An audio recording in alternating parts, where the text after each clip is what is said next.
Luego tomo esto como que el hombre se encuentra ahorita de parrán. Imagino que esta carne está buena, porque nadie ha regresado.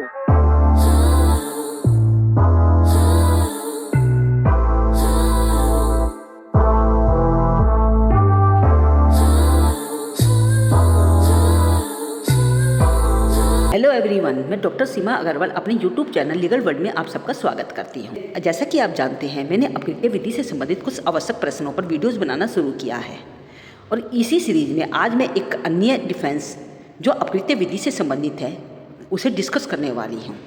उसका नाम है inevitable accident या अवश्य संभावित दुर्घटना। अवश्य संभावित दुर्घटनाओं से तात्पर्य ऐसी दुर्घटनाओं से है जिन्हें किसी सावधानी के बावजूद या सतर्कता लेने के बावजूद नहीं बचाया जा सकता, नहीं रोका जा सकता, जो एक युक्त व्यक्ति द्वारा ऐसे कार्य को करते वक्त मेरा संभावित दुर्घटना। अवश्य संभावित दुर्घटनाओं से तात्पर्य ऐसी दुर्घटनाओं से है जिन्हें किसी सावधानी से या सतर्कता द्वारा बचाना संभव नहीं है, जो एक युक्त व्यक्ति ऐसे कार्य को करते वक्त बरतता और दुर्घटना को होने से रोकने का प्रयास भी करता। Accident which can't be avoided by any such precaution as a reasonable man doing such act, then he could not expect to take.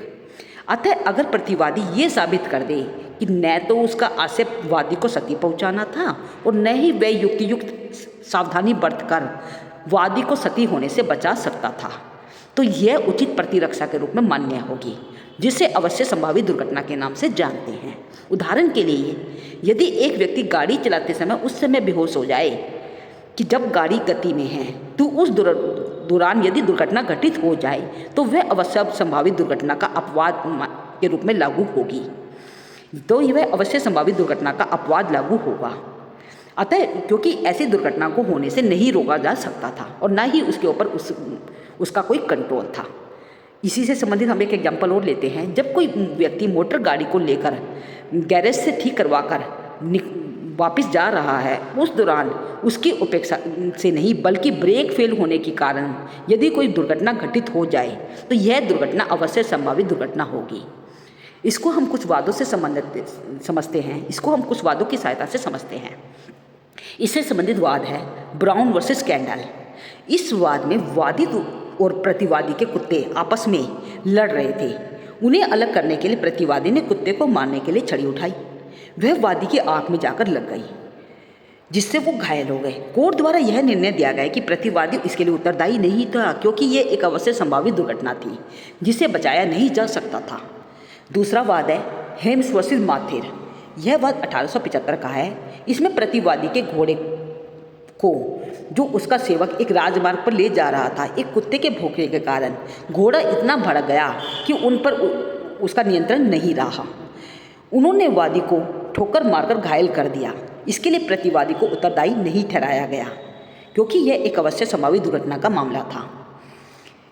तीसरा वाद है स्टेनले वर्सेस पावेल। यह वाद 1891 का है। इस वाद में वादी तथा प्रतिवादी दोनों ही शिकारी दल के सदस्य थे, जो कि पक्षियों का शिकार करने के लिए गए थे। प्रतिवादी द्वारा पक्षियों पर चलाई गई एक गोली पेड़ से टकराकर वापस लौट आई और वादी को लग गई, जिससे वादी घायल हो गया। कोर्ट द्वारा यह धारित किया गया कि प्रतिवादी उत्तरदायी नहीं था, क्योंकि यह शुद्ध दुर्घटना का परिणाम था और यहाँ पर अवश्य संभावित दुर्घटना का डिफेंस मान्य माना गया। इससे संबंधित एक अन्य वाद है Assam state corporation federation limited versus Shrimati Anubha Singh, AIR 2001 Guwahati high court. प्रतिवादी ने वादी से मकान किराए पर लिया। उस मकान में तारों की खराबी के कारण मकान में अचानक आग लग गई। कोर्ट द्वारा यह निर्णय दिया गया कि मकान में आग एक इनएविटेबल एक्सीडेंट या अवश्य संभावित दुर्घटना के कारण लगी थी, जिसके लिए प्रतिवादी को उत्तरदायी नहीं ठहराया जा सकता। एक अन्य वाद है पद्मावती वर्सेस दुर्गा नायका, जो 1975 का है। यह कर्नाटक का है। इस वाद में दो अपरिचित व्यक्ति एक जीप में जो पेट्रोल भरवाने के लिए जा रही थी, उसमें वो लिफ्ट लेकर सवार हो गए। कुछ ही देर बाद जीप के फ्रंट वोल्ट निकलने के कारण जीप दुर्घटनाग्रस्त हो गई, जिससे दोनों ही अपरिचित व्यक्ति गंभीर रूप से घायल हो गए और इसको अवश्य संभावित दुर्घटना का दुर्घटना माना गया। अतः प्रतिवादी जो जीप का चालक था और उसका स्वामी था, उसको उसके लिए उत्तरदायी नहीं माना गया। इससे संबंधित एक अन्य वाद है नाइट्रोग्लिसरीन और national coal board versus Evans. इसमें प्रतिवादी वाहक कैरियर का काम करते थे। उन्होंने एक स्थान से दूसरे स्थान पर ले जाने के लिए लकड़ी की पेटी।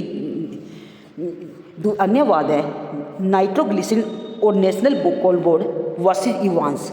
इसमें प्रतिवादी वाहक का कार्य करते थे। उन्हें एक स्थान से दूसरे स्थान पर ले जाने के लिए एक लकड़ी की पेटी दी गई।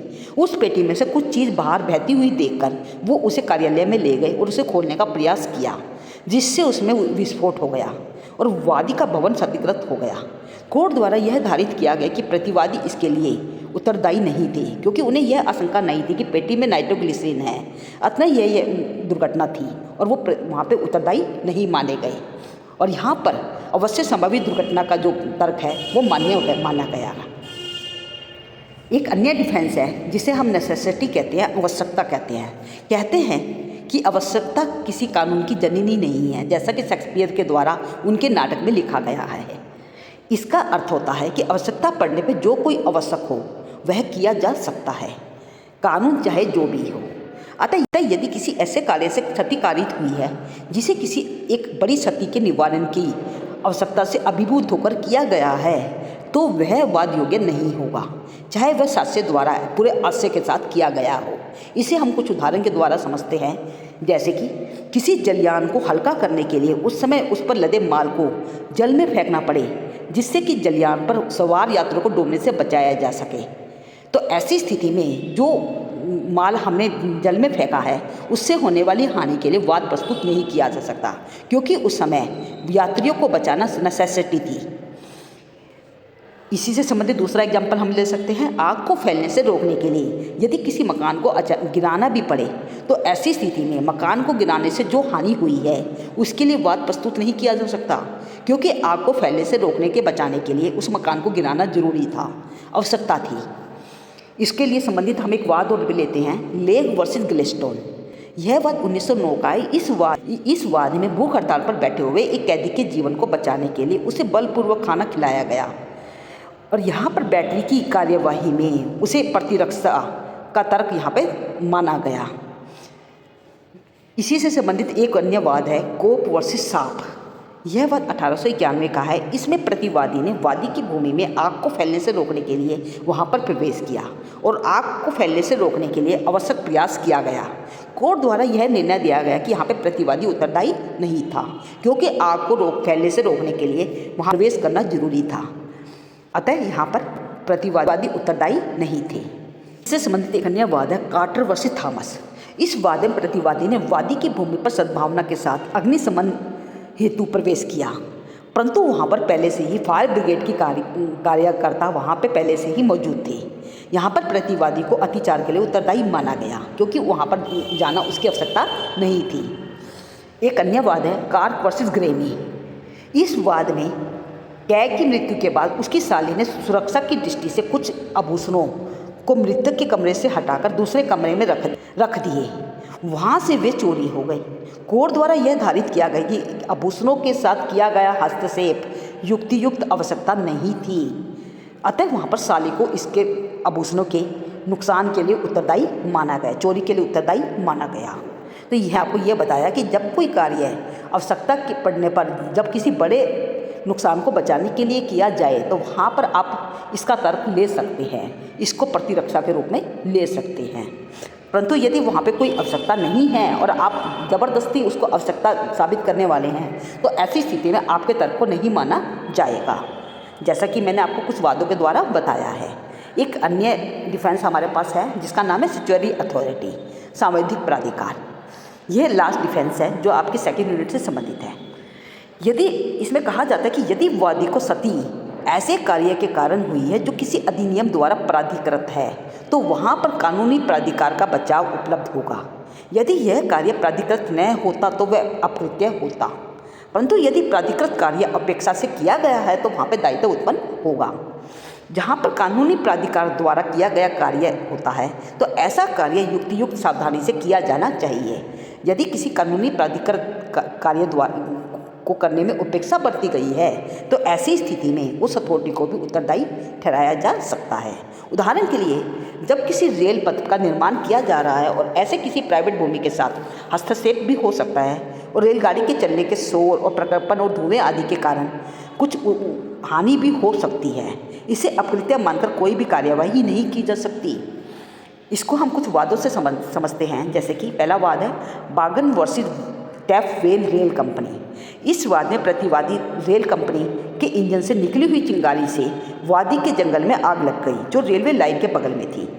इस कंपनी की रेलगाड़ी को चलाने के लिए उसे रेलगाड़ी चलाने का प्राधिकार प्राप्त था, उसे कानून के द्वारा यह पावर दी गई थी। कोर्ट द्वारा यह धारित किया गया कि यहाँ पर प्रतिवादी उत्तरदायी नहीं थे क्योंकि वह अपने कार्य को सांविधिक प्राधिकार के अंतर्गत कर रहे थे, अतः यहाँ पर स्टेचुटरी अथॉरिटी का डिफेंस माना गया।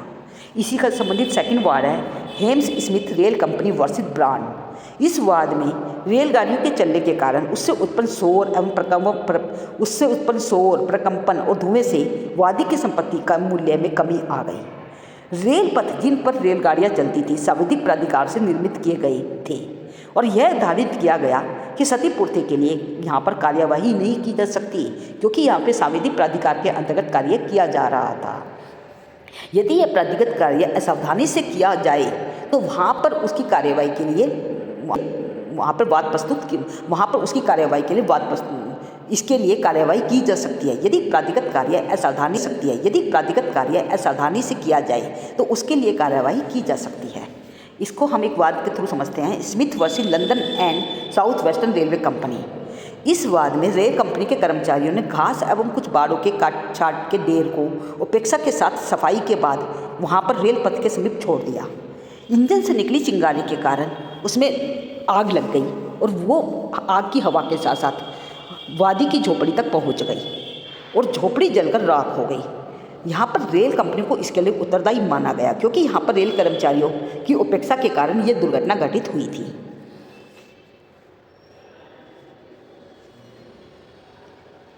निरकुश एवं सशक्त प्राधिकार। अगला मैं कुछ एक पॉइंट डिस्कस करती हूँ जिसका नाम है निरकुश एवं सशक्त प्राधिकार। सांविधिक कार्य किसी कार्य को करने के लिए निरकुश या सशक्त प्राधिकार प्रदान कर सकती है, जैसे कि प्रथम स्थिति में चाहे ऐसे कार्य से प्रदूषण अथवा हानि कारित हुई हो इसके लिए प्रतिवादी को उत्तरदायी नहीं ठहराया जा सकता। दूसरी स्थिति में जब यह प्राधिकार सशर्त होता है तो प्राधिकृत कार्य तभी किया जा सकता है जब उससे अप्रदूषण अथवा हानि कारित न हुई हो।